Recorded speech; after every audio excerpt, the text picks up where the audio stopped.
We are live. I gotta turn my TV down. We're live here tonight on Just Win Today Live show, where we're going to talk about high maintenance players that are hard to deal with, however you want to say it. And so I'm going to get my brother Toby on here with us, and we are going to get this thing started. I was telling Toby earlier, I really think that this will be the best one that we've had yet. I really do. And so this is one I think that pertains to a lot more than just coaches. I think it's a good topic for coaches, obviously, but I think it's also a good topic for parents, okay, and then of course players. I know a lot of players that listen to these and get involved with this, and so this will be a good one for, I think, for everybody. So, Toby, I see you there. How's it going? It's going great. Winning my fantasy matchup right now, so I can't complain. Good deal. It says Jeff wants to know, did you fall into the hard head category? Jeff, definitely. No, if I'm answering that honestly, Toby, I coached Toby, in case you guys didn't know that. Toby was very easy to coach. Toby loved the game. Toby worked really hard, and he was very easy to coach. I actually coached my other brother, Randy. Randy was on both of my state championship teams, and Randy would have fallen more into the hard to coach. Randy ended up being a really good player, and I enjoyed coaching him. It's one of the highlights of my career, but he would have been harder to coach, definitely harder to coach than Toby, for sure.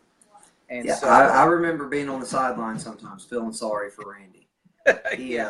He was one that wanted to get the last word in with you, and it didn't always work. No, I don't know that he ever got the last word in, and so, but he tried a lot of times, like, a lot of spirit. So we'll jump in here and start this. And first of all, when you're talking about hard to deal with players, okay, I think this is good topic for teachers also. And I'm a superintendent of a school, and I was actually talking with a teacher, an elementary teacher this week, trying to give her some advice on really, really smart kids she had in her class who at times can be difficult to deal with. And so I think this just goes across the board. This would go towards classroom management, towards coaching, any sport, not just basketball. And I think also for parents, like as parents are, looking at their own child and maybe ways to get their own child to play better or to do better in school. I think this is a great topic. So we'll dive right in here. First of all, and I'm looking at my notes here, every week when we do this is kind of my professional development. I'll research a topic and I'll watch a couple videos and take notes and try to combine that with my own stories and experiences. This is what I wrote down, Toby, and this is where we'll start. And I've said this to you before. I think you have to manage guys before you can coach them when you're talking about the hard to deal with player. And I'll start right out with a guy that I used to coach who I love dearly, a guy named Belton McWilliams. Belton was hard to deal with when he was a sophomore in high school. I started coaching Belton when he was in 10th grade. And I had to manage Belton for a while before I could actually coach Belton. And I'll explain what I mean by that. When you're dealing with a high maintenance player or a guy that's hard to coach, however you want to say it, a lot of times they are real fast to hit that quit button. They'll quit, okay? Not maybe just quit the team, but they'll quit on a play. They'll quit in the middle of a practice. They won't give you effort that you want. And you said this to me on the phone earlier today. It's hard, especially if you're just starting out coaching a team or you're just starting out teaching that class of kids. If you're new, you're having to overcome years of bad habits right off the bat. Okay, so that's one thing that you've got to be aware of as a coach or as a teacher, that you're not going to fix this problem overnight. So you have to manage them to get them to the point that you can even coach them at all. And a guy who I really thought was a genius at doing this was Danny Farmer, who's the coach at Charleston. Yeah. Danny Farmer, he was the girls basketball coach when I was growing up at Scott County Central. And Coach Farmer, every year we talk basketball and I say, Coach, how's your team going to be this year? And he'd say, hey, I've got, a good team, but I've got this one kid. I don't think he'll get to play this year, but man, I'm telling you, he's going to really be good. And basically he would almost redshirt that kid for a year because the kid wasn't ready to do everything he needed to do to be on the team. So coach might keep him around, but he wasn't going to be eligible that year or something like that. And I thought, of course, being at Charleston, they're a 3A school. They've got all that tradition, all that talent. They might be able to do that, whereas at North Pemiscot, where you're at, if you got a kid that good, you might need him on the floor this year. Okay. Yep, we need everybody we can get. But Coach Farmer, I thought, was great at understanding that there's some guys who you have to manage them for a while to get them to the point that you can actually coach them. So I thought that was really, really profound what he said. Right. And, of course, it matters what program you're talking about. Like your program might handle this differently. One of my really good friends is a coach at a 5A school here in Columbia. He and I were talking this last week, and he mentioned that, they're going into the season knowing certain guys who are kind of on the bubble and certain guys who are not. But he may not see those guys until November, whereas you see your players every day right now because you're at a smaller school. So, all those things matter. So in a big school, you've got the advantage. You've got more players. You've probably got more talent, but you've probably got less hands-on time with those players too. So, there's a give and take. So I'll kind of let you jump in and say a few things here, and I've got 5 things that I think are really important in coaching those hard-to-deal-with players. Yeah. Well, first of all, what kind of started this entire topic was the other day when I was coming home after school, and I kind of had to get onto a kid in PE, a basketball player. We were going through the shell drill and working on a little 4-out offense in the shell drill, and I had to get onto him. He's been a difficult kid before, and afterwards I was going home. I thought, hey, did I handle it right? Did I handle him right? And I thought this is just something great for us to talk about because there's no perfect way always to handle those situations with every kid. They're all different. So, to me, it's kind of that situation of with these difficult kids, you want to do everything you can to build up a relationship and, like you say, of trust to where that kid trusts you and knows that you're doing everything you can for that kid. And yes, Jeff, shell drill during PE. That's how you get it done. But you got to build that trust to that kid so they believe you and they believe in you and they know you believe in them. And then they are willing to listen and act better for you and do the things you want them to do. But without trust, it's going to be hard to get through to one of those kids. And, especially when you got a team full of kids kind of like that, it makes it really difficult too. So you really got to be flexible and you've got to be, very good at managing players, like you said, to deal with such a tough kid. But like I said, without the trust, it's hard to get anywhere with them. And once you do, a lot of times you can establish that ground, that common ground to where now you get them working. They're going in the right direction. Something that you would always say about a kid like this, you got to remember, even if it's your first year or your 10th year at the school, with these kids, they've been, had these habits their entire life. And I always thought it was, neat how you would say, you can't fix 15, 16 years of habits in a month or in a year. It takes a lot of time to, change this kid.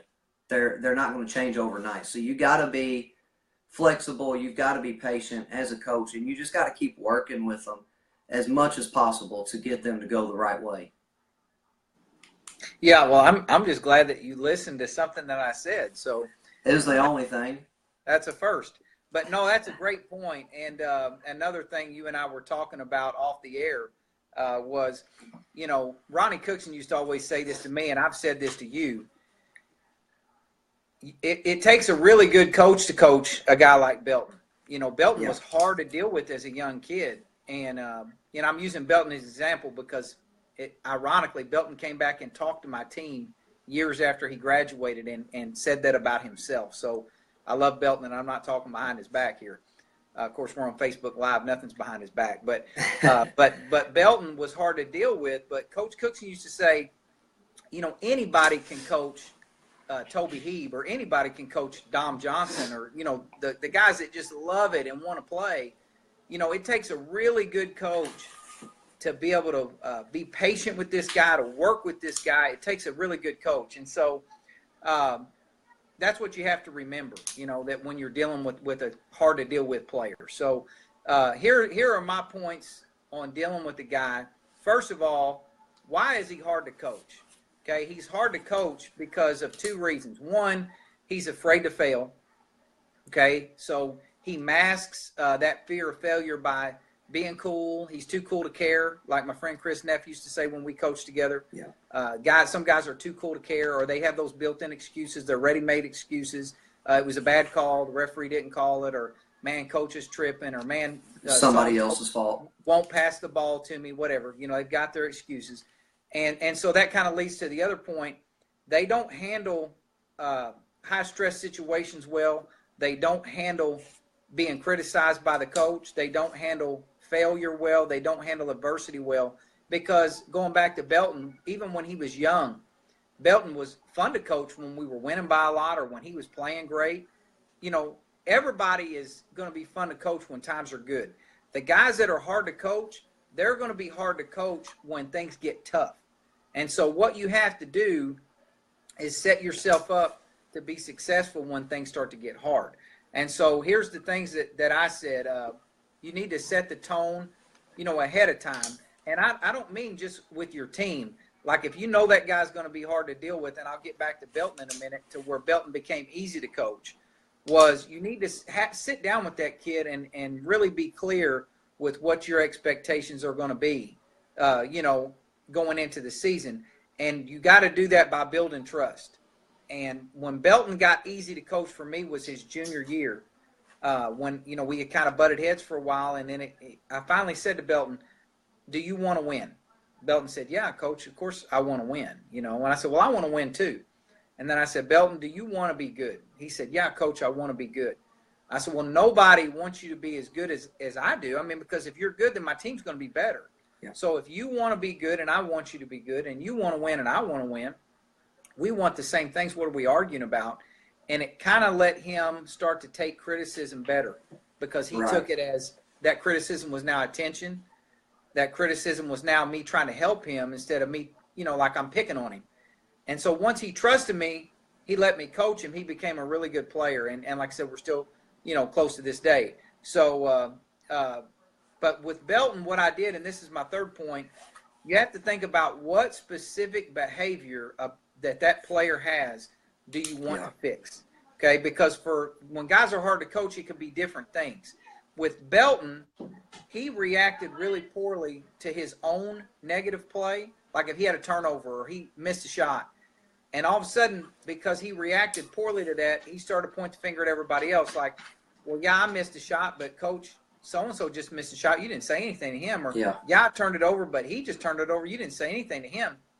And that when a guy gets that way, he's hard to coach. Or another example might be if a guy gets beat on defense and he just jogs back instead of chasing like you want him to chase. Right. How do you fix that? I think when, don't throw out the baby with the bathwater kind of a deal. Like if he's doing 7 things well, but he's really got these 1 or 2 things that you don't approve of or you don't like, then focus hard on those 1 or 2 things. And again, be clear with that player, set up clear expectations, and I think that'll help. The other thing, reward what you want to see. Yeah. And that's kind of the other side of it. When the things that they do well, you need to reward them. For example, one of the coaches I used to work with, he used to always preach defense, defense, defense. And if our best defensive player wasn't getting to play a lot, how do you think that made all the guys in the huddle feel? Well, coach is preaching defense, but this guy's our best defensive player. Coach won't play him because he can't shoot. Well, you lose credibility as a coach with your group, but it goes back to trust. You really lose credibility with that guy that's already hard to coach in the first place. Right. And so, and then last point, you have to realize that when you're coaching a hard to deal with player, everything you're doing is just an oil change. It's just a tune-up. Like, you're not going to do one thing that fixes him. You're going to do something, and it may work for a week or two, and then you need to come back and tune him back up. And who on your team can help you do that? Is it your assistant coach? Like, I had Lamont Bell at Crothersville was my assistant coach. Lamont Bell's a great assistant coach. Lamont had a great way with the guys where he could go to them and kind of be the intermediary where I didn't have to get on them all the time. Right. Or it may be the players on your team. We were joking about my brother Randy.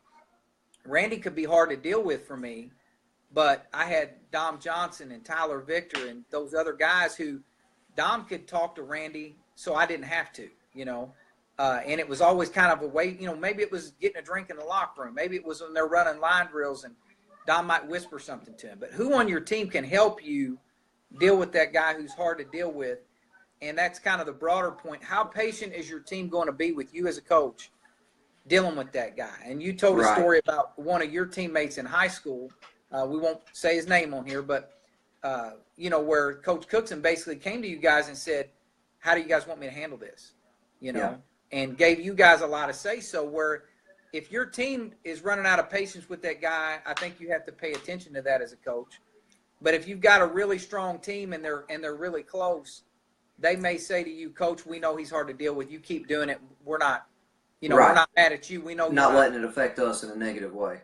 Exactly. So and you know, something you're just saying right there is, you know, you hear a lot of times about the tough kid to coach is a cancer to the team, and he brings everybody else down, and he negatively affects everyone. So when do you decide that the kid is the cancer on the team, and now he's not helping you, and all this time you're investing and helping him and getting him to help your team, now it's rubbing wrong on the other kids, and now they're not performing or acting the way you want. So, like, and the other thing, a lot of times with these tough kids, they get chance after chance after chance, and it seems like, you know, you almost get to a point where you baby them. I remember a kid we coached, Quan Elliott, who it seemed like we gave him plenty of chances. He done great for us, but, you know, I was just thinking back to when I played for you, I don't think a guy would have got those chances. And that's, again, where you talked about the program you're at.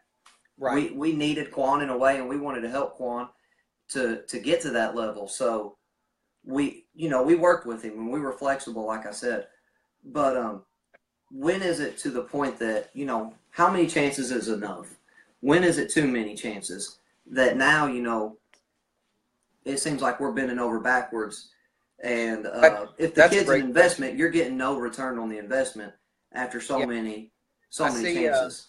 I see my friend Kim McCall on here, and Kim and I work together at Crothersville. I won't say this kid's name, but I guarantee she knows who I'm talking about. We had a kid at Crothersville who I had to give several chances to, but the whole time I was giving him chances, he really wasn't getting a play, you know. And so I remember my administration came to me and said, this was this kid's junior year, and he really wasn't getting to play at all. And they wanted me to kind of kick him off, you know, because he was a pain. He was a pain. Right. But I said, well, I'm keeping him on the team, but I'm just not letting him play. This kid was a guard. He could have been an excellent player. We needed a point guard. He's really the only point guard we had. He could have been an excellent player. But I said, I think if we keep him around, we got a chance to help him. But if we just completely let him go, then how can we help him? You know, like, so in other words, like, I'm not benefiting at all from having him on my team because he's not even getting a play. You know, he got a jersey on. He's eligible. I just won't put him in a game. But by keeping him, and again, it goes back to the very beginning, I was trying to manage him until he was in a position, maturity-wise, where he could be coached. That's what I was trying to do with him. And so he ended up getting through his junior year, and then his senior year, I remember I ended up having to cut ties with him because I finally got to a point where I just felt like he wasn't going to get the message, you know, and he wasn't going to turn around. Like, I had given him chance after chance after chance to try to do the right thing, and he just wasn't going to grow up. And so we ended up having to cut him loose. And so I guess the answer to that question is that's really where coaching is an art and not a science. Right. Because you're just going to know on a case-by-case basis, because there are 100 reasons to keep giving a kid a chance, you know, because he's got a tough home life, or because, he really hasn't ever been on a team before, or, not finished a year. He's always quit, whatever. So you're trying to help this kid. But at a certain point, you've got to do right by the group, and we all know that. Yeah. I know certain guys who are very strict, and they draw a real firm line. Lennis McFerrin, who I worked for a year. Lennis was very straight and narrow. He kept things real simple. He would just get rid of it. I remember they had a 6'8" kid one year that ended up going and playing at Old Dominion. He was a Division I player, but he didn't even play for Lennis his junior or senior year because couldn't put up with how strict Lennis was. Ronnie Cookson, who we both played for, might give a guy a few more chances. And I remember Danny Farmer one time talking about that, and Coach Farmer said the thing that the small schools realize is if you got a really good player in your school, you only have one of him. Right. And so it's up to all of us to make sure that kid makes it, not just as an athlete, but, in your school, like at our school, we've got 161 students, K through 12. We're a small school. So we know every kid in our building, and so we want every kid in our building to make it, Whereas in a bigger school, you kind of lose track because you start getting more numbers. And so that's kind of a roundabout answer to your question. That is the hard part, is knowing when have you put so much time in that you don't want to walk away from it because it feels like you're giving up on all that time, or when is enough enough? Yeah. And, kind of to that, I think when it comes to that point, or you're as a coach near that point to make that decision with the kid, you need to be sure that you can look at yourself and be sure that you can look back and say, I've done everything imaginable, everything possible that I can to make sure this kid succeeds, or to do right by him or her, to get them on the right path. And there, like you said about the kid when he was a senior, you realize he just wasn't getting it. He wasn't growing up. So when it comes to that point as the coach, you've got to make sure that you've done everything you could do to help this kid try to change for a positive way. Right. I think it just goes back. Go ahead. Well, something I was going to say, and it's kind of a funny thing, but working at Clarkton, for Delane Beckwith as superintendent is something I wrote down in my notes, because it was funny when he would say it, because, Delane's got a lot of these funny little quotes, but this one really stuck to me, and I thought, it makes sense, even though it's kind of silly sounding. But the way he would always tell his teachers and his staff about the kids and dealing with them, he would say, hey, kids are people, and people are real. So this goes back to a comment Jeff made earlier. A kid can spot a fake from a mile away. So you want to be real with the kids. And, you can't be fake, or they're going to realize it. And then nothing's going to come off genuine or authentic, and you'll never get that trust that you're looking for. So you got to treat people like they're real. Treat kids like they're real. Yeah, and way to quote Delane. I think the program just went up a notch. At least you quoted Delane, and so yeah. But yeah, that's a good point. I think it just goes back to competition. Trying to get kids to compete. And I wrote an article about that today that's on the blog. If you guys hadn't checked it out, I thought it was pretty good. But I think the kids that are hard to coach, they are poor competitors. And what I mean by that is, as long as everything's going well, they're front runners. Everybody's fun to coach when you're winning. But when things get hard, when you have to be critical of that player, that's when they're hard to coach. Yeah. And so you have to teach them how to compete. And I mean that in the literal word, compete. Like, be at your best when your best is needed. Mm-hmm. Anybody can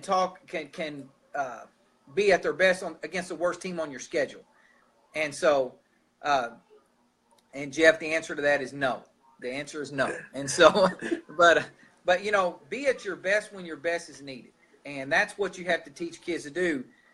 And you made a good comment before we got on talking about PJ Fleck, the football coach at Minnesota. The man. PJ's the man. Tell that story about PJ Fleck. I thought that was good, about after a win and after a loss. Right. Well, first of all, anybody that's not on the PJ Fleck train, or I guess boat, since he's a row the boat guy, you got to get on there now, or you're going to miss it. He's great, real motivational, real smart guy. And I was watching the game yesterday, and the announcer was talking about, they won their first two games, and they were saying about PJ Fleck, who's very high energy all the time. It's like he never turns it off. He's just go, go, go, go, go.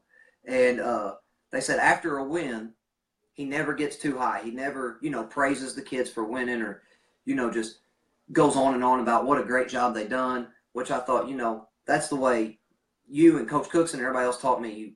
I remember Coach Cookson putting it as simple as winning is your job. You went out and done your job. Why are you going to celebrate for doing what you're supposed to do? So I thought, good for him. But then they said something that really stuck, and they said after he loses a game, he doesn't make a big deal out of that either. He treats it the same as winning, which I thought was cool because, when we lose, as competitive as we are, we really seem to make a big deal about it and why we lost and all this stuff. But he wouldn't, make a big deal about winning or losing. After every game, every situation, he would just ask them, what can we do to get better? How can we improve? Are we at our best? How do we get to our best from where we're at? It was never about the wins or the losses. It was always about improving to the next day, getting better, the next play, so on and so forth. Right. And I think that's right into the point that I'm trying to make, and that was what my article was about today on Just Win Today. You have to teach kids to compete. And after a win or after a loss, what you should be looking at every day, and this goes after every practice, what was our effort? What was our attitude? Those two things you can control. Those two things you should set the bar up here and never lower it. The other thing that what you're talking to your kids about every day then is how do we execute? If our execution was good, then, let's build on that. If our execution wasn't good, and I think that's where kids sometimes, and you and I were talking about your volleyball team started out, like 10, 12, and 0, okay? Yeah. And 13. after every game, you're getting on your players and you're saying, hey, we need to do this better. And they're like, Coach, we're winning. What are you talking about? But what you were talking about was our execution's got to get better. Yeah. Because when we play these good teams, we've got to execute at a higher level.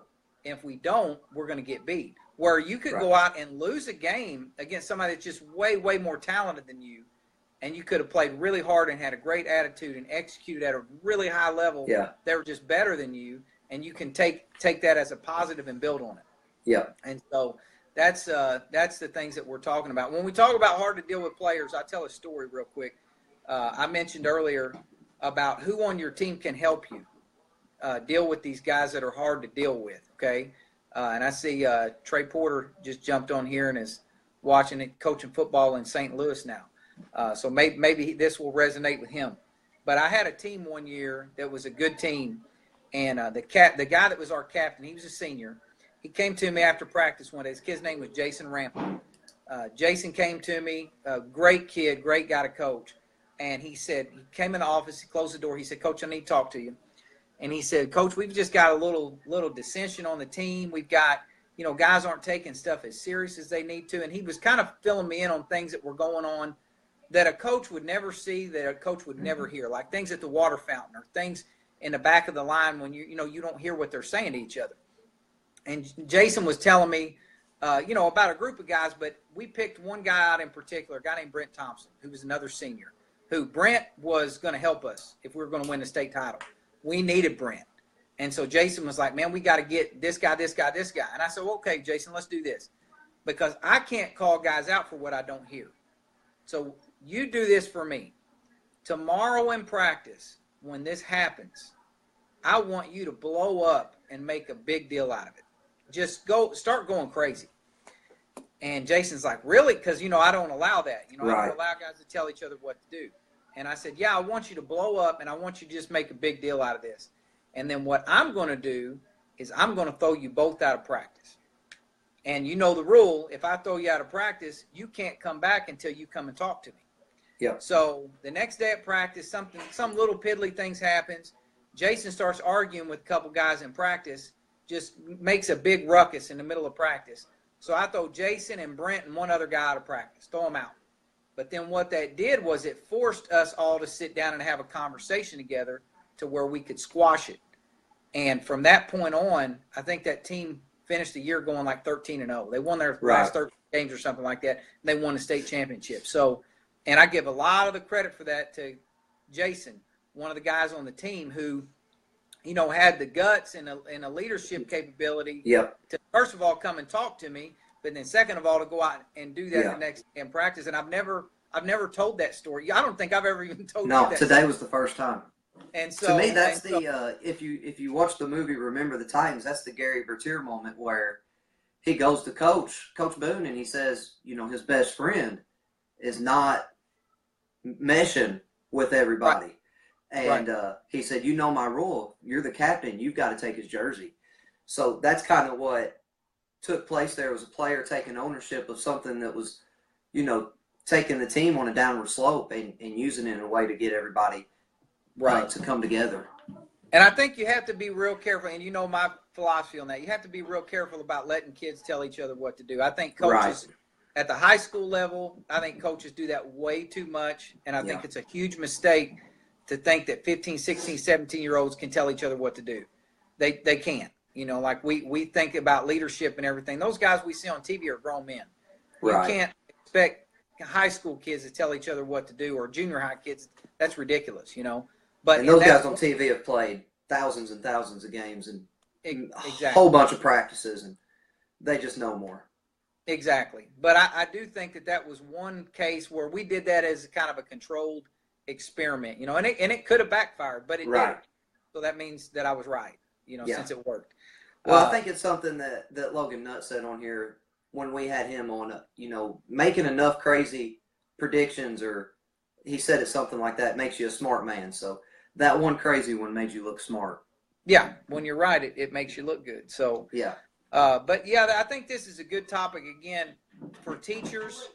I was talking with a teacher this week, and in the classroom, we would call this like a behavior plan.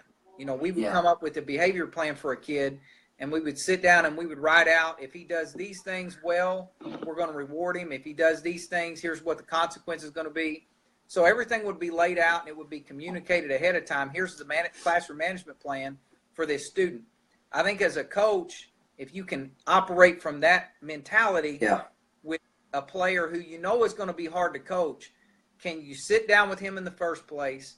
Can you have this conversation? Can you get the parents in and get them on board with you? Because I had a mom one night come up behind the bench and tell her son, I'll pay you $100 if you turn your jersey in right now. Take it off and turn it in right now. And, so when you're dealing with a parent like that, it can be hard to deal with, Right. So if you can get the parent and get the player, that's a whole other podcast, dealing with difficult parents. But if you could get the parent and the player and everybody on the same page, and get everybody to understand this is what we're going to try to do, and this is going to be our goals and our expectations. That's a big key. But then the other one is, can you teach that kid to compete? Can you teach that kid to push through when things get hard? Yeah. Handle adversity. When their shot's not falling, when the refs aren't giving them the call they want.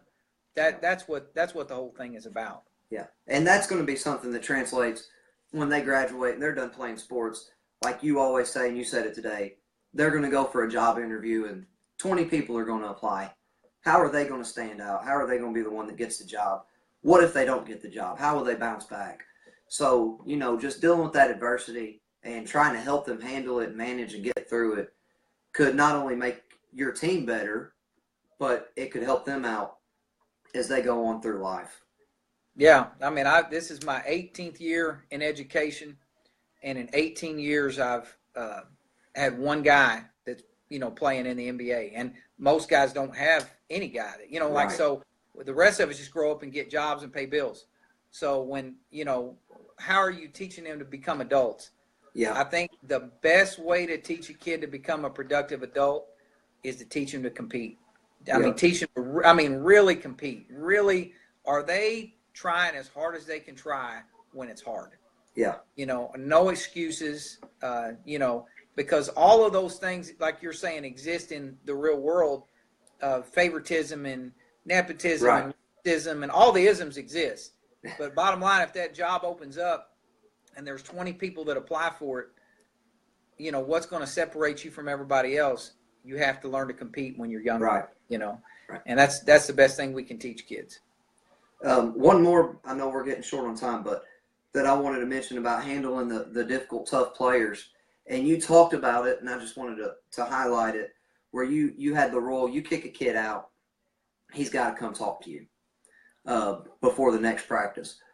And this will help build the trust that we talked about, and the communication level is just being approachable as a coach. Don't, look at that kid like he's a tough kid. I'm just going to try and practice, or I'm just going to try when the moment comes. Like, you've got to almost sometimes go out of your way to be approachable, to build that trust with them, to where you guys can connect to get them going the right direction. Yeah, you can't take it personal. You can't make it personal as a coach. You've got to be above that, because again, if the kid's hard to coach, he's probably been hard to deal with for a long time for a lot of people, and he's probably got that from a lot of people. I remember one kid I coached at Crothersville, a kid named Claude Taylor, and I won't say this teacher's name, but she was actually an administrator at Crothersville. And I remember Claude, his sophomore year, he made it.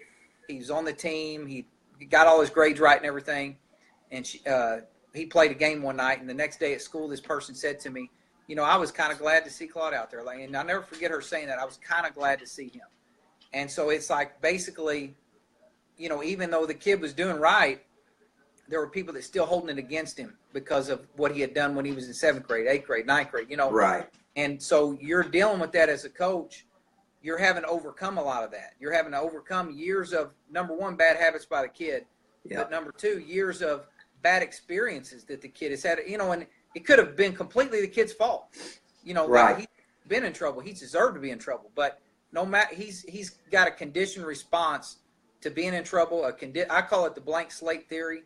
You got a perfect white piece of paper and you put a mark on it. For some kids, they just go, okay, well, I'm not going to get another one on there. But for some kids, they look at that and go, well, that's over. That's ruined. Right. And like they just go into a spiral. As a coach, how do you pull them out of that? And that's a great point. Sometimes you have to go to them. Sometimes you have to be the one to extend. I know coaches say, I ain't going to go talk to him, or, he can come back in here and apologize. I've done that. Yeah, and we all have. I mean, we're human and we've got emotions. But I think that the truth is sometimes you got to be willing to reach out to that kid, because they might not know how to reach out to you. And there's different ways to reach out to them, without looking like you're going to them. Because, you and I both are probably number 2 and number 3 most stubborn person in the world. Number 1 would be our dad. Right. So, it's hard for us to go to that kid just because of our stubbornness.